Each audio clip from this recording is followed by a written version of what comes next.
Hey, good evening, welcome to Foreigner in the Philippines. Another late night. It's, let me see, just a few minutes to 11, I make it, and it's been a long day. Somehow Beth and I seem to become magnets for long days. So we went out very early this morning, or were up very early this morning. We did a few videos, which is our life, and we took Talia and, more to the point, we took Alfred to Foriegn, where we tried to help him at the bank. Now, at the bank, that was quite a trial for him, because with his difficulty in hearing and also his lack of confidence with the English language. Actually, I find him very good with the English language, but every so often he'll blank and then he's searching for a word, but he actually does very, very well. If only my grasp of Visayan was as good as his grasp of English. But anyway, I have a feeling that he'll soon pick that up.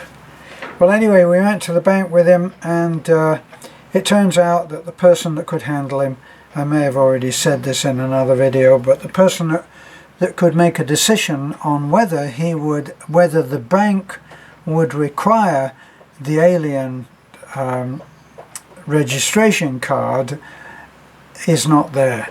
So I took a big risk. I gave my phone number. When I say a big risk, I never find that it works to depend on a text back. When somebody says, I'll text you when we know the answer, somehow it never seems to work. Well, the lady seemed very sincere. She said, if you give me your contact number, as soon as the man comes in today, if it is today, well, bear in mind that we have driven for over an hour to get to Foriegn, only to find that the man is not there that can make the decision. We're not going to be able to hang around. So, gave her the number, and of course there's been no phone call since, no text, no word, and it will end up that we'll have to call them tomorrow, and then nobody will know anything about it. It's welcome to the Philippines. So things are certainly done differently. Well, I believe that what Alfred will be able to do in the end, he will set up with his bank in Thailand before he comes to the Philippines, and he will bring his ATM card, which he was able to successfully draw money today on his ATM card, so that works. The only thing about that is that it costs you 250 pesos here, and whatever the bank charges you back there. So every time that you go to your limit of 10,000 pesos per withdrawal, you're paying probably 4 or 5 or maybe even 600 pesos for the privilege of drawing your own money. So we left the bank and we drove all the way then to Taliban, and we left them to do their shopping, and then we got on and Beth and I did our chores, which took 2 or 3 hours, I think, and then we picked everybody up and got back here about 4, something like that. So it provides a big day. It's a long day, and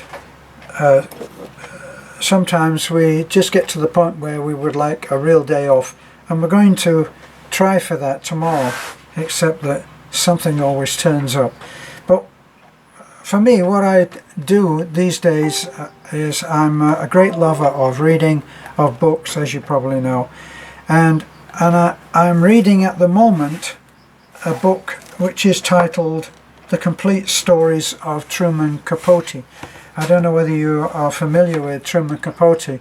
I was only acquainted with the work of Truman Capote It's not that I'm a greatly educated or well-read man, although I do enjoy reading.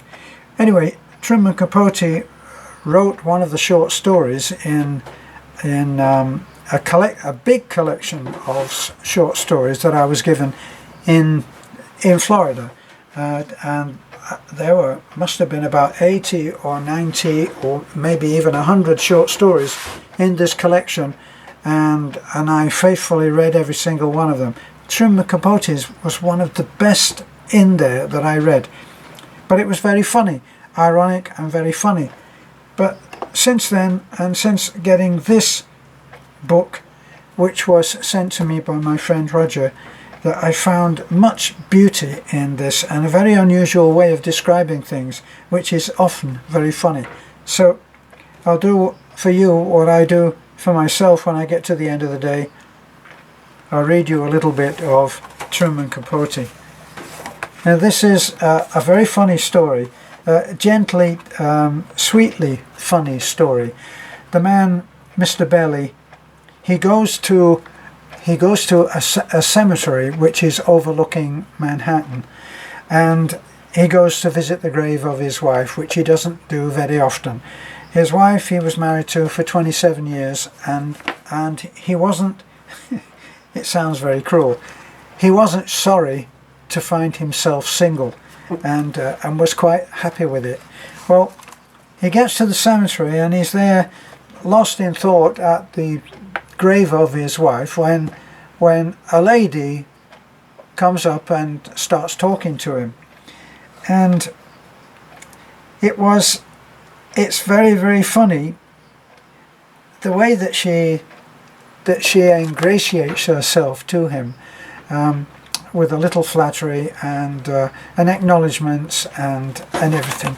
But at one point she remarks on his age and the fact that he's a grandfather. Says, no, you know, the usual stroke that people say to everybody that says that they have grandchildren. You, a grandparent? My gosh, I would never have thought it. You don't look old enough. Yeah, right. Well, anyway,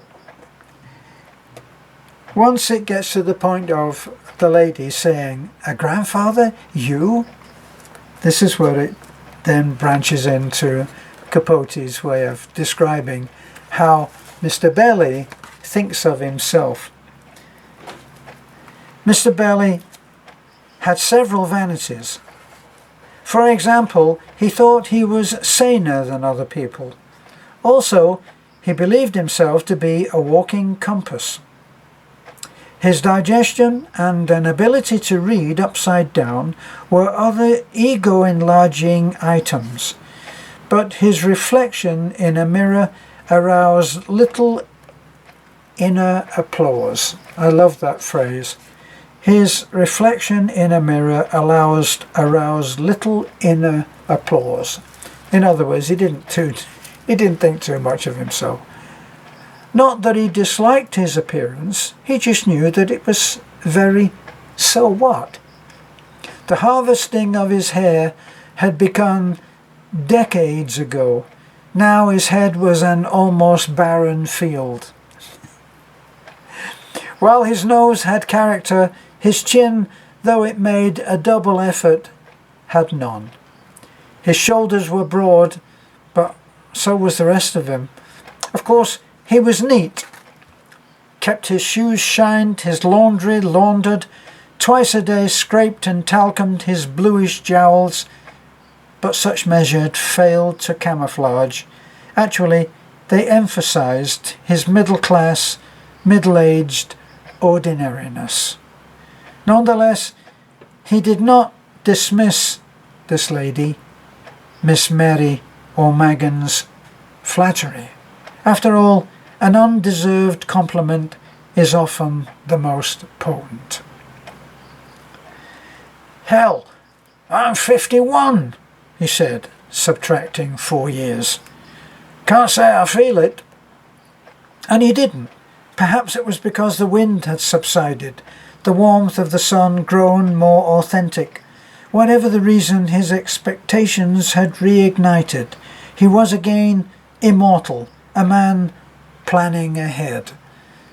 And that's what Capote is doing there, is he's showing how just a few compliments can actually make you feel so much better. 51, that's nothing.